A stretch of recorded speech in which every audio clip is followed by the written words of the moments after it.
حدیث قصہ کی تلاوت کریں، روزانہ تلاوت کریں، کیونکہ روایتوں میں بھی یہ بات آئی ہے کہ جس گھر میں بھی حدیث قصہ کی، جس محفل میں بھی تلاوت ہوتی، وہاں پر برکتوں کا نزول شروع ہو جاتا ہے، فرشتے وہاں پر نازل ہونے لگتے ہیں، اور جہاں فرشتے نازل ہونے لگیں پھر اس گھر کے اندر علمی اعتبار سے ایک فضا سازگار ہونے لگتی۔ ہمارے آیت اللہ بزرگ تہرانی گزرے ہیں، رجال کے بہت بڑے عالم اور ماہر، اور وہ یہ فرماتے تھے کہ حدیث کی قصہ انتہائی عظیم الشان ہے، اور علماء اس کی بہت زیادہ سفارش کرتے ہیں، حتیٰ کہ بچوں کو اور بڑوں کو بھی اس بات کی تاکید کرتے ہیں کہ حدیث قصہ ان کو حفظ ہونی چاہیے۔ حفظ، کوشش یہ کریں کہ آپ کو حدیث قصہ زبانی یاد ہو۔ عام طور پر ہم دیکھتے ہیں کہ مجالس و محافل کے اندر کتاب ہاتھ میں لے کے عام طور پر حدیث قصہ پڑھی جاتی، لیکن نہیں، اس سے آگے کا ایک مرحلہ ہونا چاہیے کہ حدیث قصہ دماغ کے اندر حفظ ہو جائے۔ اس کے بڑے عجیب و غریب اثرات ہیں کہ یہ جس جگہ بھی موجود ہوتی ہے حدیث قصہ، یا میرے خیال ہے کسی نے بھی آواز کم نہیں کی ہے نا، تو حدیث قصہ جس جگہ بھی موجود ہوتی ہے وہاں فرشتوں کی آمد و رفت ہوتی، جہاں پر بھی اس کی تلاوت ہوتی۔ اب دماغ میں اگر کسی کے ہے تو انشاءاللہ ملائکہ کی اس کے دماغ کے اوپر ملائکہ نزول کریں گے۔ تو بچے اور بڑے سب کو حفظ ہونی چاہیے۔ ماشاءاللہ سے ہمارے مدرسۃ القائم کے جو سرپرست اعلیٰ ہیں مولانا غلام علی وزیری صاحب قبلہ، ان کو زبانی حدیث قصہ، کسی بھی جگہ جاتے ہیں مولانا زبانی حدیث قصہ پڑھتے ہیں، تو بہت لوگ متاثر بھی ہوتے ہیں، بڑے ان کو عزت و احترام کی اس سے دیکھا جاتا ہے۔ آج کل مولانا علیل ہیں، ان کے لیے دعا کریں گے، پروردگار عالم جلد سے جلد ان کو شفائے کاملہ عطا فرمائے۔ اچھا، اب یہ خود بھی تلاوت کرنی چاہیے، یعنی اگر آپ کو، اور زیادہ تر کوشش یہ کرنی چاہیے کہ اگر یہ ممکن ہو سکے تو چند افراد جمع ہو کر بھی حدیث قصہ کو پڑھیں۔ ہفتے میں کم سے کم ایک مرتبہ سب افراد جمع ہو کر پڑھ لیں، اور ایک ایک دفعہ روزانہ اگر آپ اس کو پڑھیں گی تو بہت زیادہ مجرب ہے، بہت فوائد اس کے حاصل ہوں گے۔ کیونکہ آیت اللہ بہجت یہ بات فرماتے تھے کہ بارہا دیکھا گیا ہے کہ رسول خدا حضرت امیر المومنین شہزادی فاطمۃ الزہرا، امام حسن اور امام حسین علیہ السلام،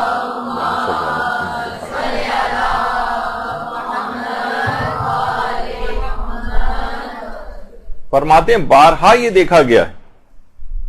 کہ یہ افراد معصومین علیہم السلام یہ مجالس قصہ میں اور مجالس توسل میں حاضر ہوتے ہیں۔ سوچیں جس گھر کے اندر تلاوت ہو رہی ہے حدیث قصہ کی اور وہاں یہ معصوم ہستیاں تشریف لائیں، تو جگہ مسلسل ملائکہ کی آمد و رفت اس جگہ پہ ہوگی، اور ان جیسی عظیم شخصیات وہاں پر آئیں گی۔ یہ خود آیت اللہ بہجت در محضر آیت اللہ بہجت جو کتاب ہے اس کے اندر آیت اللہ بہجت نے یہ والی بات کہی، تو کتنی بابرکت وہ جگہ ہو جائے گی۔ اور اسی طرح سے جو بڑے بڑے ہمارے علماء اور عرفاء گزرے ہیں، ان کے بھی جو استاد تھے آیت اللہ علی آقا قاضی، یہ ایک چیز اور فرماتے تھے کہ اس کے اندر اگر ایک چیز کا اضافہ کر لیا جائے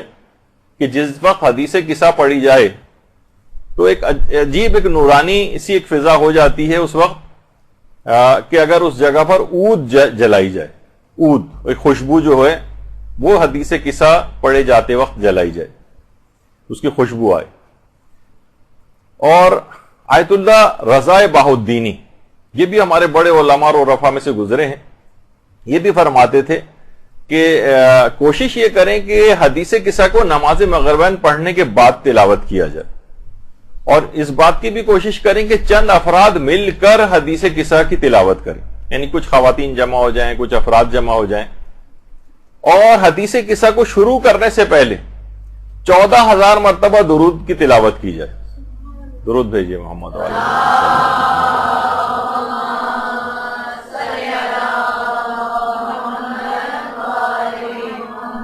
اور اس کے بعد وہ فرماتے تھے اس کی اثر پذیری اور بڑھ جائے گی اگر اس کے بعد حاضرین محفل کو کھانا اور طعام بھی کھلایا جائے، یعنی کچھ آداب ہوتے ہیں کسی بھی چیز کے، کچھ اثر پذیری کی چیزیں ہوتی ہیں ایسی کہ جو اس کے ساتھ ایڈ ہونی چاہیے۔ تو جہاں بھی ایسی محفلیں ہوتی ہیں، روایات میں ہے کہ فرشتے آسمانوں سے اس محفل کے اندر شرکت کرنے کے لیے تشریف لاتے ہیں،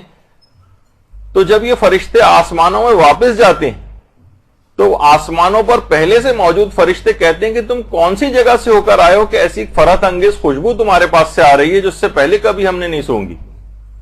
تم ہمیں بھی اس جگہ پر لے چلو تاکہ ہم بھی اس خوشبو سے بہرہ مند ہو سکیں. تو آپ دیکھیے کہ واقعتاً ایک ایسی اس جگہ کے اوپر ایسی روحانیت اور معنویت پیدا ہو جائے گی کہ جہاں پر تو آیت اللہ فاطمی نے یہ فرماتے ہیں کہ حدیث قصہ کی تلاوت اگر گھروں میں کی جائے تو وہاں پر مسلسل ملائکہ کا نزول ہوگا اور شیاطین وہاں سے راہ فرار اختیار کریں گے.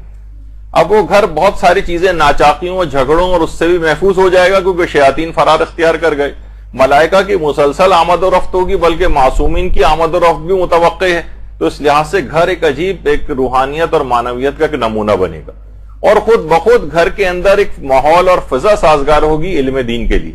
ورنہ جس جگہ بھی لڑائی جھگڑے فساد دنگے تہمتیں غیبتیں اور یہ سب کچھ ہوتی ہیں وہاں سے علم کو بجھ جانا پڑتا ہے. علم دین کے اس چراغ کو اس نور کو وہاں سے رخصت ہونا پڑتا ہے. تو اب دیکھیے یعنی کون سی ہستیاں تشریف لائیں گی. مثلا پیغمبر اسلام روایات اس لحاظ سے جو ہم علماء نے بیان کیا کہ ایسی جگہوں کے اوپر بارہا دیکھا گیا کہ پیغمبر اسلام جو کہ خود مدینہ العلم ہے یعنی شہر علم, جس جگہ پہ شہر علم آتے ہوں اللہ اکبر کیا اس جگہ کا کہنا, اور باب مدینہ العلم بھی جہاں پر آتا ہو اس جگہ کا کیا کہنا, اور پانچویں اور چھٹے امام جو کہ خود علوم سے کتنے زیادہ وابستہ ہیں, علوم کو شگافتہ کرنے والا باقر کہائی اس وجہ سے ان کو جاتا ہے, اور چھٹے امام ہمارے. تو بہرحال کتنی برکتیں اس جگہ پر آئیں گی اور علم کے لیے بہت سازگار ماحول ہو جائے گا. اچھا اب بڑی ایک افسوسناک بات یہ ہے, اس کو پریکٹس میں آنا چاہیے اور جو زائرین عام طور پر جاتے ہیں ان کو بھی یہ چیز بتانی چاہیے کہ دیکھیں لوگ ان تمام بزرگ ہستیوں کے قبور کے اوپر جاتے ہیں اور دنیا جہان کی دعائیں مانگ کر آتے ہیں, لیکن شہر علم کی جب قبر کے اوپر جاتے ہیں وہاں پر کوئی علم کے لیے حصول کے لیے دعا نہیں مانگتا.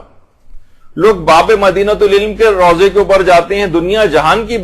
دعائیں مانگیں گے لیکن علم کی کوئی دعا نہیں مانگتا کہ پروردگار ہمیں علم دین سے سرفراز فرما, ہمیں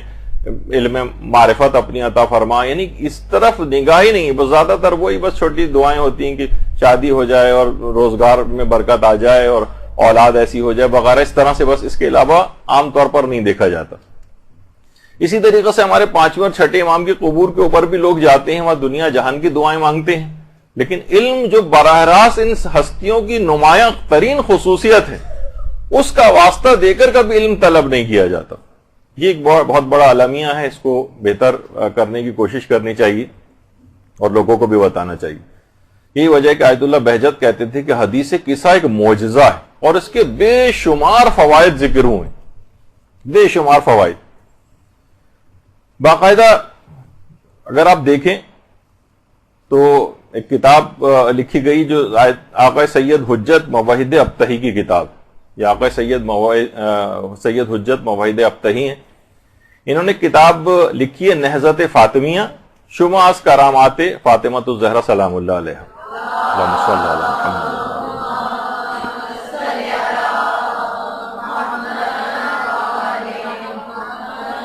اس کتاب کے اندر انہوں نے یہ واقعہ لکھا ہے, تاکہ میں اس وجہ سے آپ کو اس کا احساس دلانا چاہ رہا ہوں تاکہ حدیث قصہ کے سلسلے میں کوئی کمزوری اور نہ رہ جائے. وہ فرماتے ہیں کہ امریکہ میں واشنگٹن کا جو علاقہ ہے وہاں پہ حسینیہ رسول اعظم کے نام سے باقاعدہ ایک امام بارگاہ ہے. ہر شب جمعہ وہاں مجلس بھی ہوتی ہے اور مجلس بھی ہوتی تھی اور انشاءاللہ ابھی بھی ہوتی ہوگی, اور حدیث قصہ وغیرہ وہاں تلاوت ہوتی. تو ایک ایرانی عالم دین کا واقعہ لکھا ہے کہ وہ روڈ کے کنارے کھڑے ہوئے تھے کہ اچانک سے ایک بے حجاب ایک عیسائی عورت کی گاڑی رکی اور اس نے کہا کہ کیا آپ ایرانی ہیں؟ اگر آپ میرے لیے دعا کریں کہ میرا جوان بیٹا شدید بیمار ہے, کینسر کا اس کو مرض ہے, حالت اتنی خراب ہے, مسلسل بے ہوش چل رہا ہے وہ, اور اب میں کیا کروں, آپ میرے لیے دعا کریں. تو کہہ رہے ہیں کہ ان عالم دین نے کہا, اس کتاب کے اندر یہ پورا یہ واقعہ ہے, تو انہوں نے کہا کہ شب جمعہ تم حسینیہ رسول اعظم میں آؤ, وہاں پر ایک حدیث قصہ ہوتی ہے, ایک دعا ہوتی ہے, اور اس دعا کے بعد وہاں پر دعا کرو کہ ہمارے رسول اللہ کی بیٹی کا واسطہ دو اور ان کے وسیلے سے اللہ سے دعا کرو کہ تمہارے بیٹے کو شفا عطا کرے۔ اچھا، اب وہاں جب تم آؤ گی تو وہاں حدیث قصہ کی تلاوت ہوگی، اس کی برکت سے تمہارے بیٹے کو شفا ہو سکتی۔ شب جمعہ آئی اور وہ عورت بھی وہاں پر آئی اور آ کر اس حدیث قصہ کے اندر بیٹھی، اور حدیث قصہ ختم ہوئی، وہاں اس نے دعا کی۔ اس کے بعد وہاں پر ایک تبرک تقسیم ہوا، تبرک میں کچھ مٹھائی کی طرح کی چیز تھی۔ اس عالم نے کہا کہ تم اپنے بیمار بیٹے کو اس جو حدیث قصہ کا جو یہ تبرک ملا ہے، کچھ اس بچے کو اپنے لے جا کر کھلا دو۔ اس نے کہا نہیں، وہ کچھ کھا ہی نہیں سکتا، وہ تو تقریباً بے ہوش پڑا ہوا ہے۔ انہوں نے کہا کوشش یہ کرو کہ اس کا منہ تھوڑا سا کھول کے چند ذرات ہی اس کے منہ میں ڈال دو۔ اچھا، 2 روز بعد وہ عالم فرماتے ہیں کہ وہ عورت، میں نے دیکھا کہ وہ عورت میری طرف چلی آ رہی اور روتی ہوئی آ رہی۔ وہ عالم وہ فرماتے ہیں کہ میں نے سوچا کہ شاید اس عورت کا بیٹا انتقال کر گیا ہے۔ میں تعزیتی الفاظ ابھی اپنے دماغ میں سوچ رہا تھا، اس نے آ کے کہا کہ محترم، میں نے اس تبرک کے چند ذرات اس کے منہ میں جیسے ہی ڈالے، اس جو بے ہوش پڑا ہوا تھا اس نے فوراً آنکھیں کھول دی۔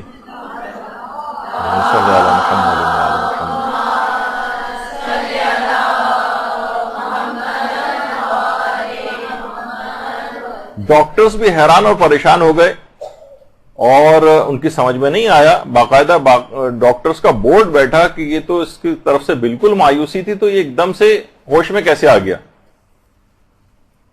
تو ڈاکٹرز نے بھی یہ بات کہی کہ ہمیں یہ لگتا ہے یہ ہے کہ اس کو حضرت مسیح نے شفا عطا کی۔ اچھا، اب اس عورت نے کہا کہ نہیں، اس نے سارا واقعہ سنا ہے کہ میں حسینیہ رسول اعظم وہاں پر گئی تھی اور وہاں مسلمانوں کی بیٹی کے ذکر کے حوالے سے ایک دعا پڑھی گئی تھی، میں نے اس کے اندر شرکت کی تھی۔ وہاں دعا کے بعد کچھ تبرک وغیرہ کے طور پر کچھ چیز تقسیم ہوئی، میں نے اس کے کچھ ذرات اس کے منہ میں جیسے ہی ڈالے ویسے ہی اس نے اپنی آنکھیں کھول دی۔ اس کے بعد بیٹا اس کا مسلسل صحت یابی کی طرف گامزن ہوا، اور اس دوران پابندی کے ساتھ وہ عورت پورے حجاب کے ساتھ حسینیہ رسول اعظم آتی رہی، حدیث قصہ کے اندر شریک ہوتی رہی۔ وہ خود کہتی ہے کہ میں 20 سال پہلے اپنے شوہر کے ساتھ ایک مرتبہ ایران گئی تھی، اس وقت یہ بچہ میرے پیٹ میں تھا، اور اس کے بعد میرے شوہر کا انتقال ہو گیا تو امریکہ واپس آ گئی۔ اس دوران کسی بھی عالم کی تبلیغ کا مجھ پر اتنا اثر نہیں ہوا کہ میں مسلمان ہو جاتی، لیکن اس حدیث قصہ کی برکت سے اور اس تبرک کے ذریعے جو مجھے ہدایت ملی ہے، میں اپنے مسلمان ہونے کا اعلان کرتی ہوں۔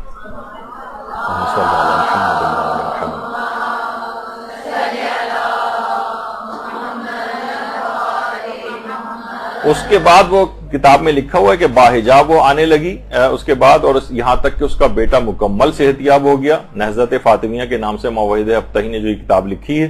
اس کے اندر پورا تفصیل کے ساتھ اس واقعے کو لکھا ہے۔ تو جسمانی بیماریوں کی شفا بھی اس کے اندر ہے، روحانی بیماریوں کی شفا بھی اس حدیث قصہ کے اندر ہے۔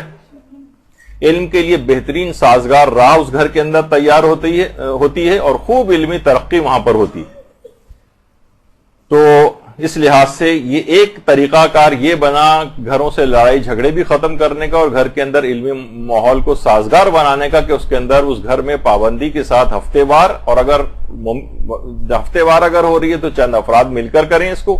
کچھ افراد سننے والے ہوں، باقی ایک پڑھنے والا ہو، اور اگر روزانہ ممکن ہو تو روزانہ، ورنہ کم سے کم روزانہ ایک مرتبہ تو خود تلاوت کی عادت ڈال لیجئے، بلکہ کچھ ہی دنوں بعد آپ دیکھیں گے کہ مہینہ 1.5 مہینے کے بعد آپ کو زبانی یاد ہو جائے گی اور آپ گھر میں ویسے بھی تلاوت کر سکتی۔ برحمتک یا ارحم الراحمین وصلی اللہ علی محمد وآلہ